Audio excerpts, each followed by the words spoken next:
Today I want to talk about how narcissists change and control you and the narrative surrounding you, and how you can take your power back. What I've learned is that being unloved does not mean you are unlovable. It just means that the person in front of you lacks the capability to love you at full capacity. When people treat you like they don't love you or show you that they don't love you, it makes you doubt your own feelings and reactions to their behavior, because we want so badly to be loved, and that's natural and normal, and we shouldn't feel bad or ashamed or embarrassed about that. I will proudly scream from the mountaintops, I want to be loved, because that's all I really want in this life. I want to be loved and I want to be safe. Those are things I never really got to feel. Sometimes we think if we make ourselves vulnerable to the wrong people that they're going to love and protect us, but that's not the mature way to go about getting love and protection, right? And it leads you sometimes to very bad and dangerous situations. As codependents, what we learn to do is use confusion as a way to hide from what we already know is true. And then if you couple that with the narrative of being the lucky one, like I was told I was one of the lucky ones because I was raised quote unquote right, because I was forced into religion and religious ceremonies that I now understand, thanks to my best friend, were kind of cult-like. It creates a cycle where you feel even more like you're a burden for speaking up, and speaking out against what you're being told makes you so lucky. Those kinds of ideas that you're the lucky one, and that you should be grateful for your treatment, what it really does is teach us to normalize a culture of punitive lovelessness and hierarchies. And here's the truth that nobody's telling you. Hierarchies are cheap imitations of structure. True structure in any relationship is built on a loving foundation where everybody is protected, recognized, and given the opportunity to maximize their full potential and strengths. So what happens is smart people recognize something is wrong with the systems they're in. So the problem is what narcissists do is, again, because you doubt your own perceptions, they tell you that they gaslight, they tell you that you're seeing it wrong. You need them to help you see things correctly and remember things correctly and blah, blah, blah.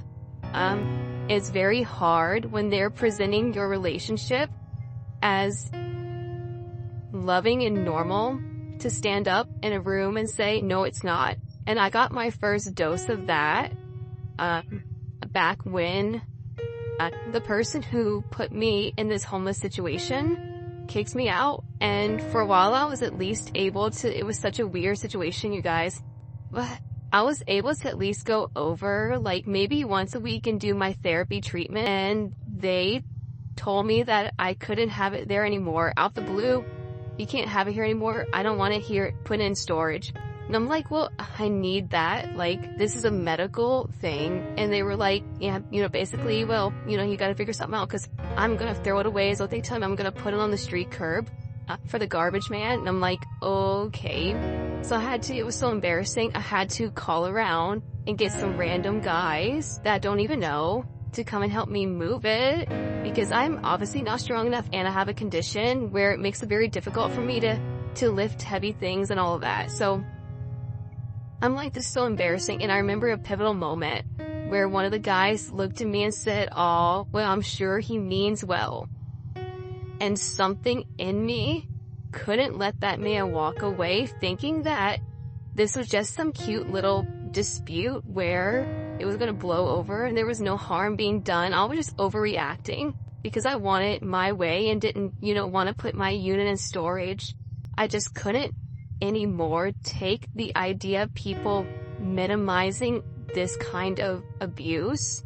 Like, you don't even want me to have the things that I need medically. They had already thrown my like some other medication, or I'm not medicated, but like vitamins that I need or whatever for my condition. They'd thrown them away. And so I turned to this man, I looked at him and I said, no, he doesn't mean well. And left it. And so I looked there just like that. Because I realized in that moment that I was gonna spend my life defending the indefensible if I didn't just for once stand up and say no, This is exactly what it looks like. I'm being abused. This person knows I have nowhere to go. I sleep in a car. I just started working, so it's not even like at this time, that I could go and get an apartment or anything. And I desperately need to take my treatment because I'm in pain, and the pain is intensifying as I start working because I've been out of work for a while. But they were presenting it to the stranger as, oh, this is just, me making space in my house, even though you have several spare bedrooms. No. If we're gonna do this, and I'm gonna have this random man standing here to help me move things that I can't physically move for no reason at all, why don't we just tell him the truth? You're doing everything in your power to hurt me. Because you want me to suffer because you're furious at me about the fact that I won't let you control me.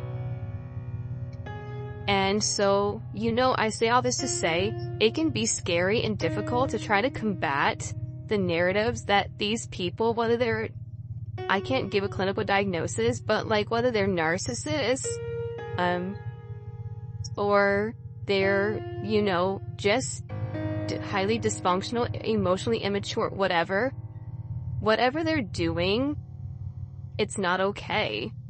But how do you stand up to that? How do you say that? And what I've learned is basically what you have to do is it's kind of like that classic bullying situation. Gotta stand up to the bully. When they're telling those lies and they're going, oh yeah, everything's great, just say, no, it's not.